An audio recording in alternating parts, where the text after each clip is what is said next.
আমরা তো তাই একটু অবাক হয়ে গেলাম যে স্টেট আইবির কাছে খবর থাকে না যে ৫,০০০ লোক আরজি করে অ্যাটাক করতে আসছে।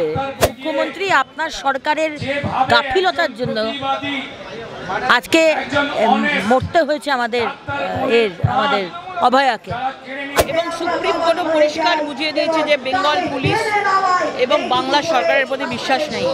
তার প্রধান উদাহরণ হচ্ছে আরজিকর থেকে পুলিশকে সরিয়ে নিয়ে সিআইএসএফকে পুরো দায়িত্ব দেওয়া হয়েছে। মানে নির্যাতিতার ফাঁসি চাই, দায়িত্বটা কার?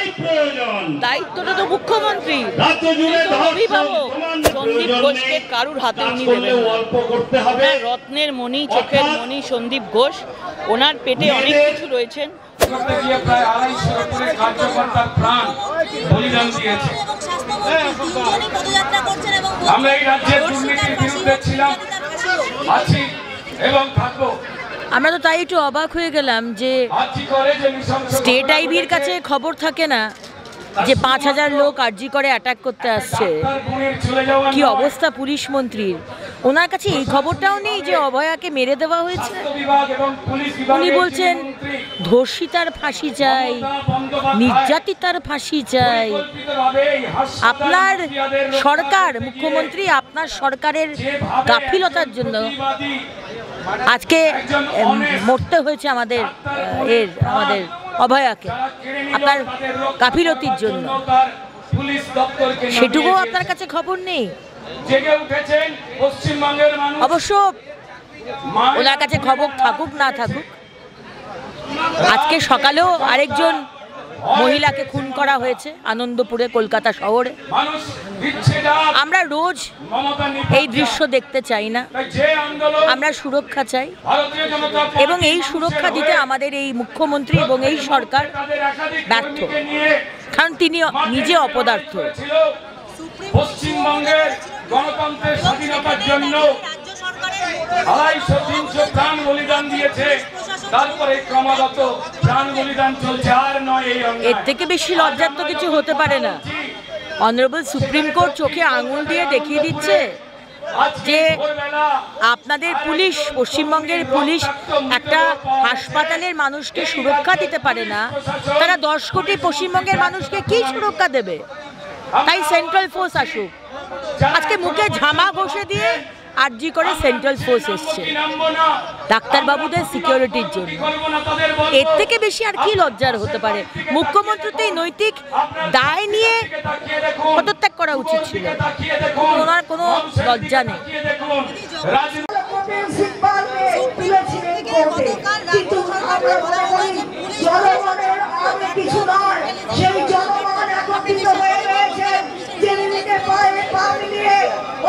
সাধারণ মানুষ যেসব প্রশ্নগুলো করেছিল, সুপ্রিম কোর্ট কিন্তু সেই একই প্রশ্ন করেছে।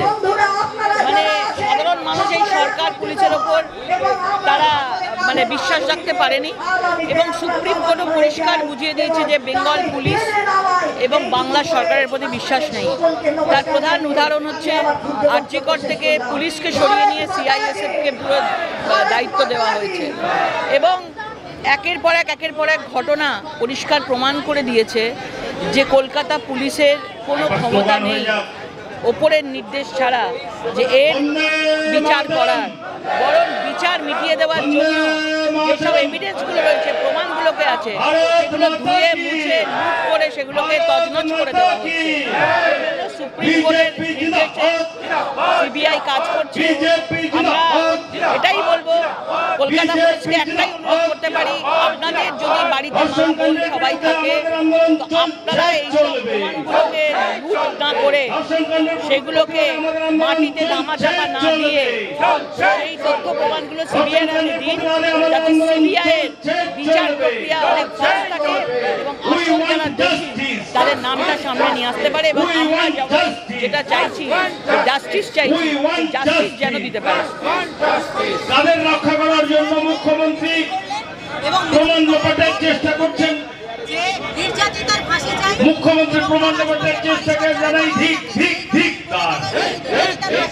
প্রমাণ লোপাটের চেষ্টাকে জানাই ধিক ধিক ধিক। মানে নির্যাতিতার ফাঁসি চাই, দায়িত্বটা কার?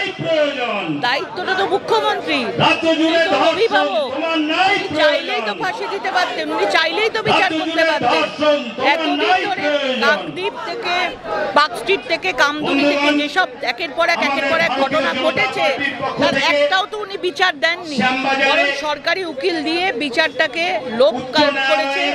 বিচারে বেকসুর খালাস পর্যন্ত হয়ে গেছে। কামদুনির কেস আপনি যদি বলেন, পার্কস্ট্রিটের কেস আপনি যদি বলেন, এখানে উনি কার বিচার চাইছেন? উনি কি চাইছেন যে আজকে দোষী মানে যারা দোষী আছে তারা পার পেয়ে যাক? ওনার রাস্তায় নেমে তো মনে হলো যে উনি যেরকম ভাবে রাজীব কুমারের জন্য রাস্তায় নেমেছিলেন, ধর্ণা দিয়েছিলেন এবং সেইখানে সিবিআই ইডিকে আটকেছিলেন, আমার তো মনে হলো এদেরকে বাঁচানোর জন্য মুখ্যমন্ত্রী রাস্তায় নির্দেশে এবং অনুমতিতে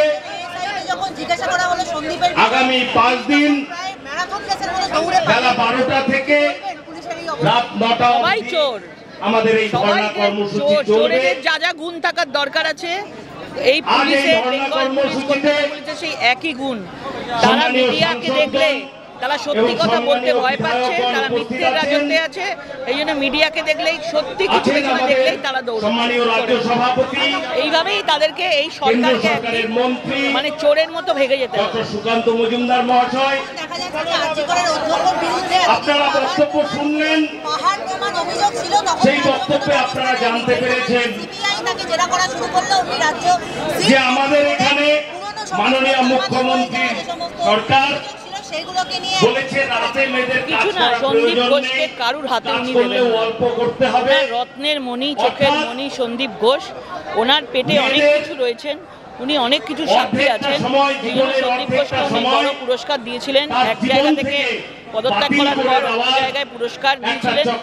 সন্দীপ ঘোষকে সিবিআই গ্রেপ্তার করে নেয়, তার আগে নিজে গ্রেপ্তার করতে চাইছেন।